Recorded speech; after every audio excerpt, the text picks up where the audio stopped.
Hello my people, welcome to my channel. Kama wewe ni mgeni hapa, ni mara yako ya kwanza kukua kwa hii channel yangu, subscribe, like, comment, turn on notification bell ndio usikose chochote ambacho kinafanyika kwa hii channel. Siku ya leo nataka kuwaonyesha vile mimi uspend Sunday yangu, kwa sababu siku yangu ya Sunday ni siku special sana kwa mambo ya Mungu. Ninamalizanga siku yangu na mambo ya Mungu, maana ninaamuka asubuhi, ninaenda kanisani, ninamuabudu Mungu, ninafanya kazi ya Mungu, namtumikia Mungu. Ibada inapoisha, wakati ya kutoka, lazima niende nikifanya uinjilisti, nikihubiri injili, maana kuna watu wengi ambaye hawamjui Mungu.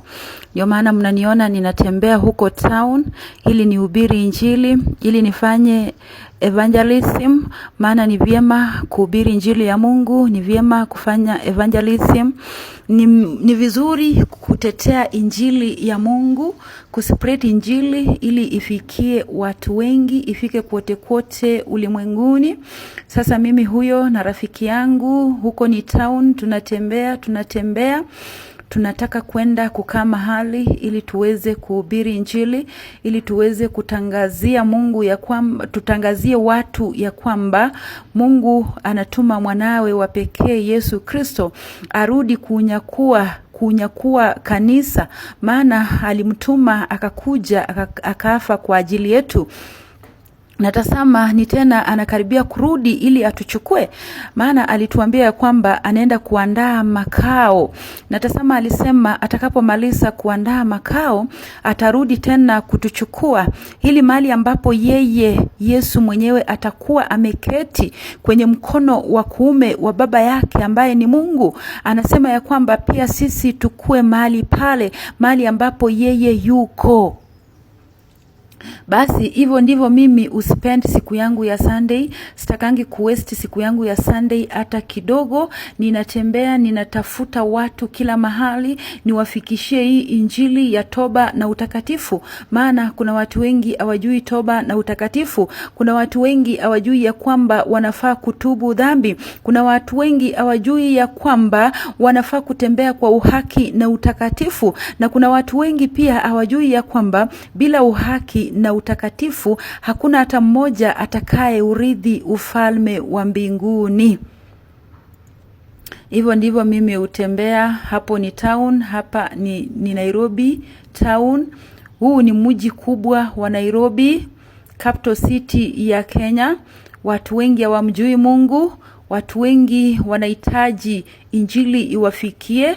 Watu wengi wanahitaji kuambiwa ukweli ya kutembea kwa uhaki na utakatifu. Watu wengi wanahitaji kuambiwa kuachana na dhambi, maana wasipoambiwa watasikia aje? Wasipoambiwa watajua aje ya kwamba Yesu anakaribia kurudi? Ndio maana mimi utembea nikitoka kanisani, niende nifanye uinjilisti, ili kusikue na hata mmoja wakati ambapo Yesu atarudi, yule ambaye atajitetea na kusema ya kwamba yeye hakusikia hiyo injili. Maana atamwambia Yesu ya kwamba mimi sikujua ya kwamba unarudi, hakuna aliyeniambia ya kwamba nijiandae. Ndio maana hapo mnaniona sasa ninaanza kutangaza injili mahali hapo, ninaanza kuambia wajiandae, ninaanza kuambia watubu dhambi, kwa sababu mwana wa Adamu anarudi. Tunahitaji kuhubiri injili, tunahitaji kufanya kazi ya Mungu wakati ambapo kungali mchana. Usifiche talanta yako ambaye Mungu alikupatia.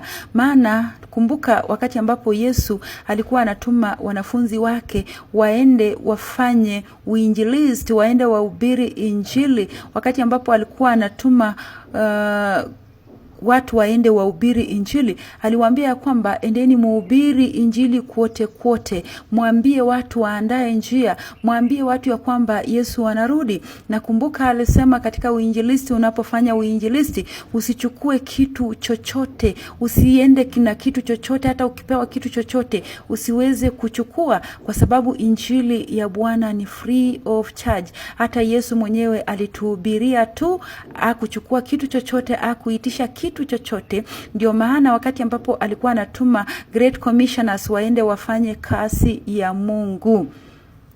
Hivyo ndivyo mimi uspend Sunday yangu hadi jioni. Hiyo Sunday yangu inakuanga siku ya Mungu, inakuanga siku ambaye nimemtolea Mungu, inakuanga siku ya kazi ya Mungu. Haina biashara ingine yoyote ile, kwa sababu Biblia inasema ya kwamba Yesu aliweza kupumzika siku ya saba, alifanya kazi kwa siku sita, na siku ya saba Yesu ambaye ni mwana wa Mungu aliweza kupumzika. Na hivyo imeandikwa ya kwamba hata sisi binadamu tunafaa kupumzika siku ya saba, na hiyo siku ya saba ndio tunahitaji kwenda makanisani na kwenda kufanya kazi ya Mungu. Kama wewe ni mwimbaji, uende ukaimbe ukaabudu. Kama wewe ni mwinjilisti, ufanye uinjilisti. Yani tufanye kazi ya Mungu, tusitende dhambi kwa hiyo siku ya Sabato. Tenda mema siku ya Sabato, kwa sababu hata Yesu mwenyewe alitenda mema siku ya Sabato. Kumbuka wakati ambapo Yesu aliponya mtu aliyekuwa mgonjwa siku ya Sabato. Tazama, Mafarisayo walikuja na wakamuuliza ya kwamba mbona anatenda hiyo siku ya Sabato. Kumbuka Yesu aliweza kuambia ya kwamba tenda mema siku ya Sabato. Kwa hivyo siku ya Sabato ni siku takatifu, siku kubwa ambaye tunahitaji kujitolea na kufanya kazi ya Mungu na kuhubiri injili ya Mungu na kutetea msalaba wa Mungu na kubeba msalaba wa Yesu na kujitwiga msalaba na kumfuata Yesu.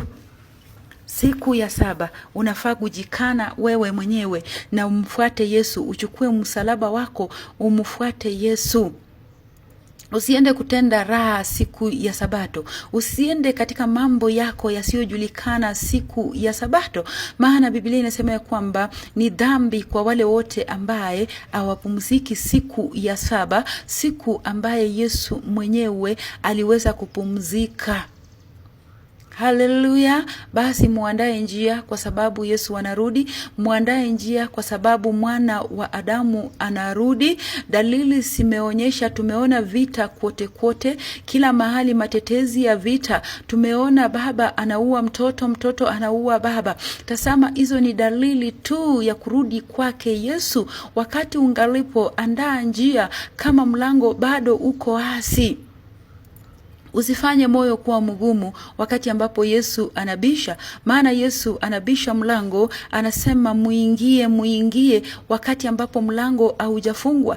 Maana mlango ukiweza kufungwa, hakuna atakaye kufungulia mlango hata utakapobisha. Maana huo mlango utafungwa na hakuna kifunguo ambaye itapatikana ili mlango uweze kufunguliwa. Mahali popote usikiapo injili ya kusema ya kwamba tubu dhambi, basi tubu dhambi na umrudie Yesu.